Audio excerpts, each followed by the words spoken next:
We'll have another 20-plus performance from Javon. Do you have to have those type of numbers from him most every night? Well, we did in the first half, that's for sure. We shouldn't have to have, but looks like we have to have. But we can't give up 34 points in the paint to those people. We can't turn people loose the way we turn people loose today.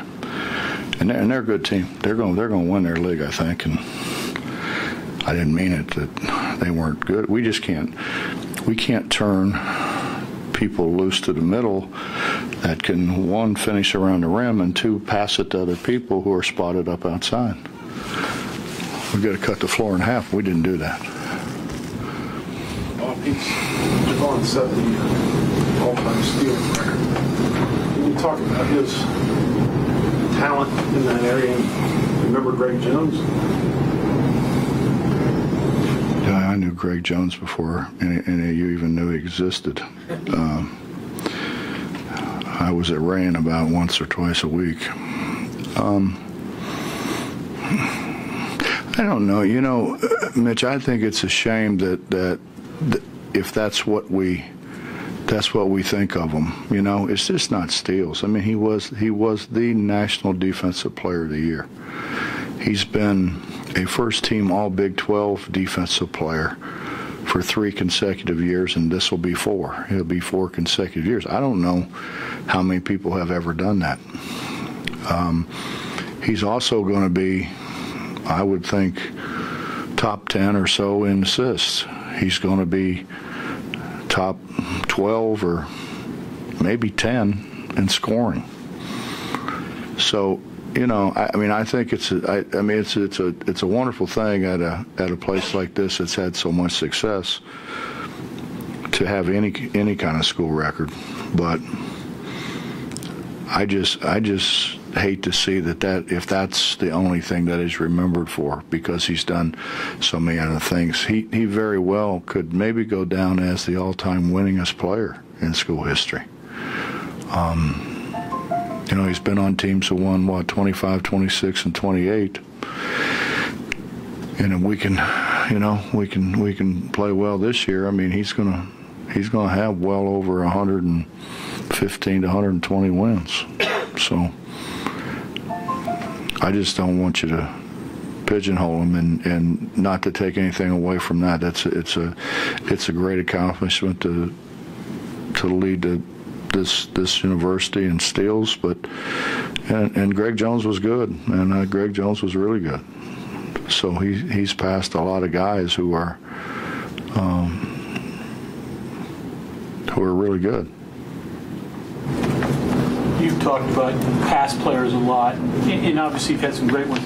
But just pure defensively, any of those Cincinnati guys better than him defensively? I can tell you one.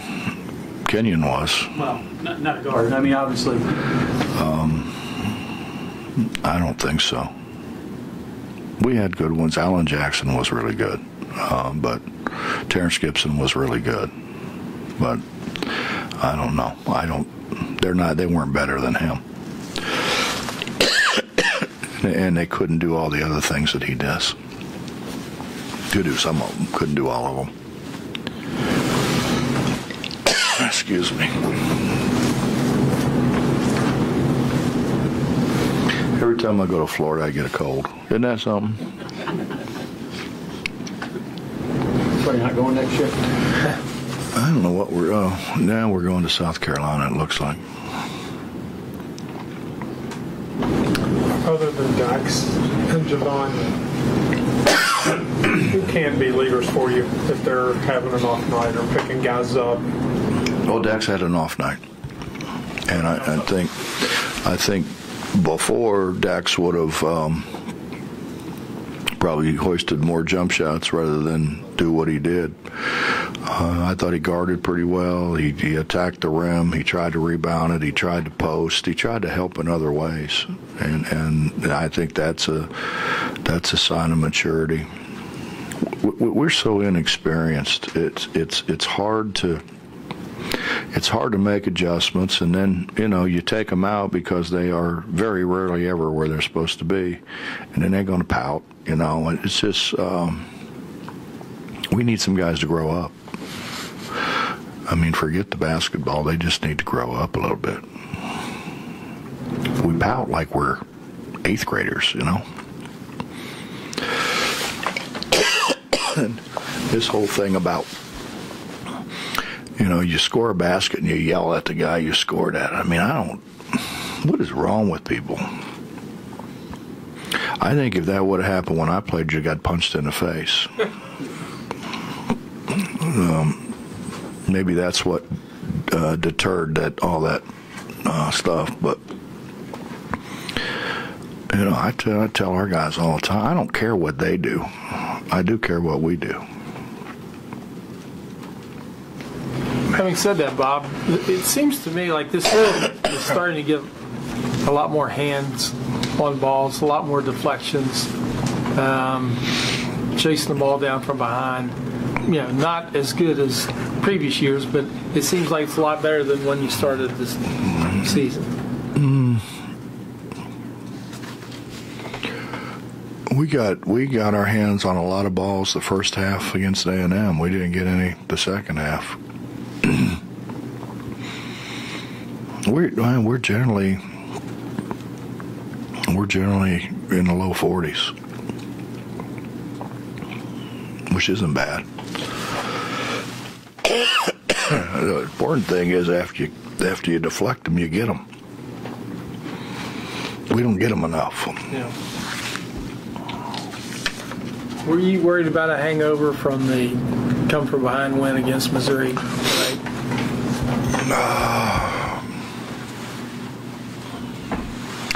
I worry about our immaturity all the time.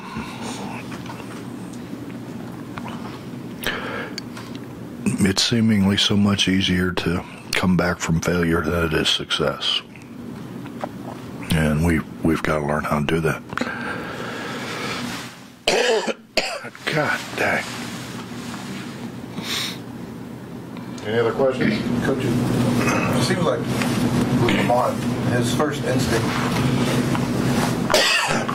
is to take the outside shot, but he's obviously shown spurts where he's got other parts of his game. Put it on the floor a little bit. Do you want him to explore those areas more? I want him to take what the defense gives him. And that's the whole battle. You try to exploit what they give you. I want him to be able to do that. I want him to be able to pass the ball when he draws two people.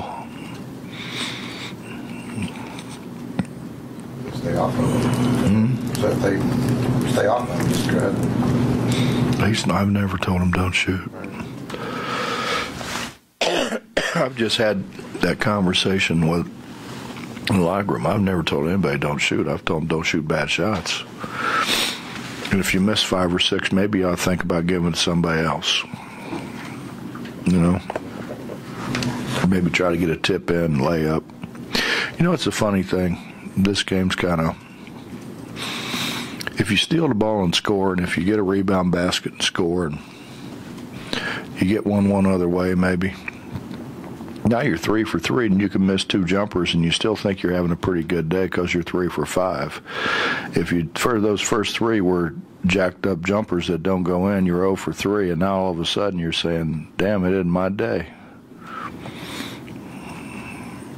Moral of the story is try to score early, the easiest way you can possibly score.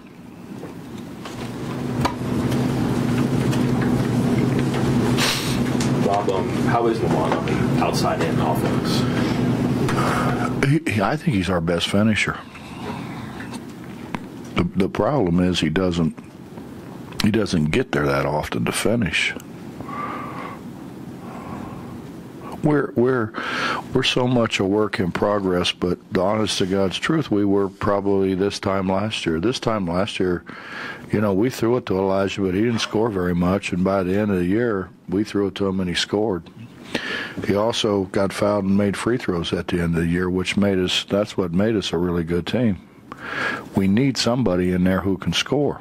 And, you know, the obvious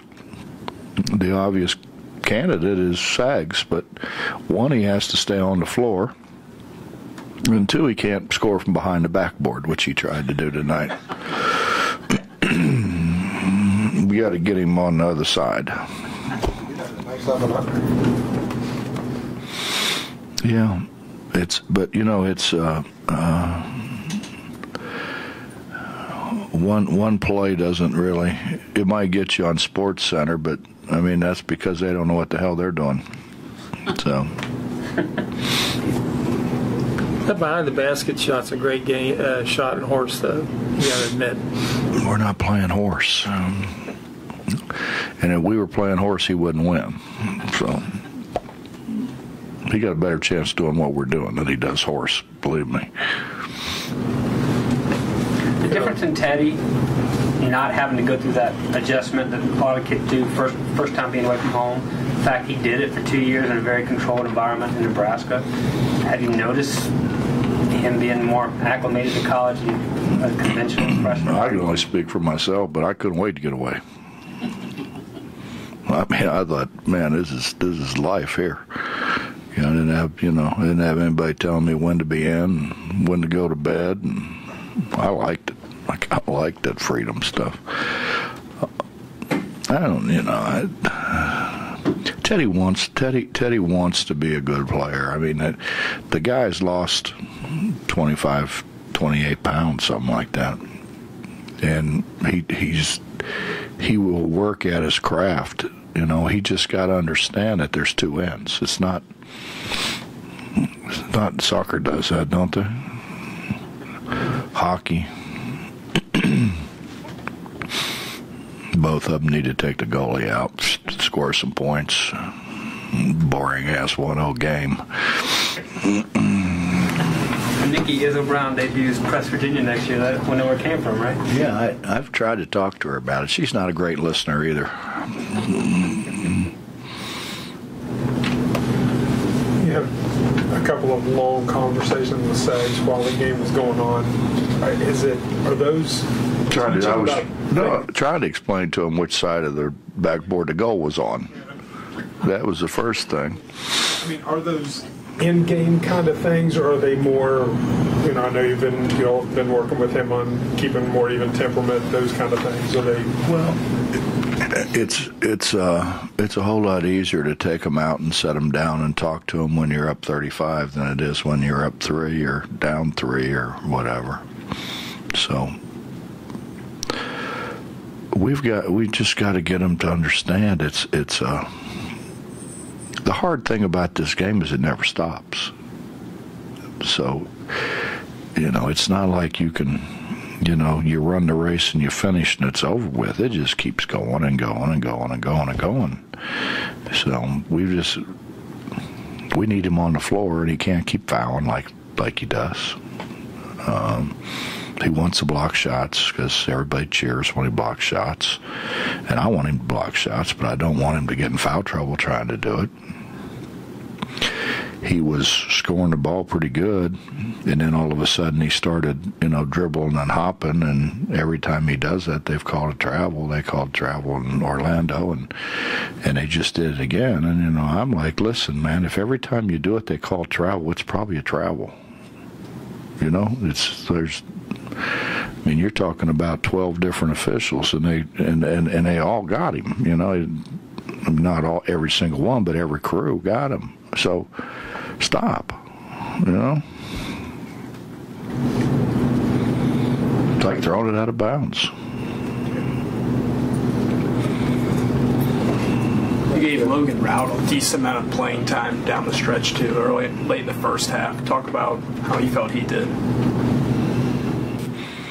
Logan's Logan, you know, but he's not a great athlete, but he's whatever he is, 6'11", 7 foot, and he's hard to score over. But he you know, I got frustrated with him because he did a great job a couple times of trying to, and they can't score over him. And then the next thing you know, he's reaching in. Why would he reach in? You know, why wouldn't he just stand there with his hands up instead of trying to swat at the ball and fouling somebody? Those are the kind of things that we're trying to eliminate. You know, those are not good basketball plays.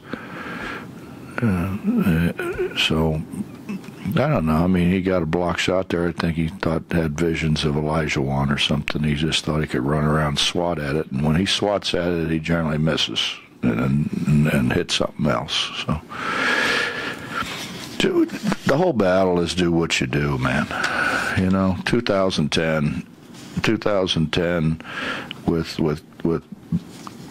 Day and KJ and those guys, they huddled up every single time they went out on the floor and said, do what we do. You know, that's what I try to tell guys today. Do what you do, don't do what you don't. Why would you do what you don't? You know, and then some of them have a hard time, listening to, I'm their boss. But I got bosses too. You know, and I said, if your boss can't trust you, you're not going to have a job very long. And that's a life lesson, you know. You know, I would hope that Dr. Gee and Shane trust me, that, I'm going to do the right thing, that I'm not going to be caught in any of these things that are going on in college basketball. But at the same time, I can't put somebody out there, when we're trying to win games that I can't trust. That's a life lesson for you, youngster. Thank y'all.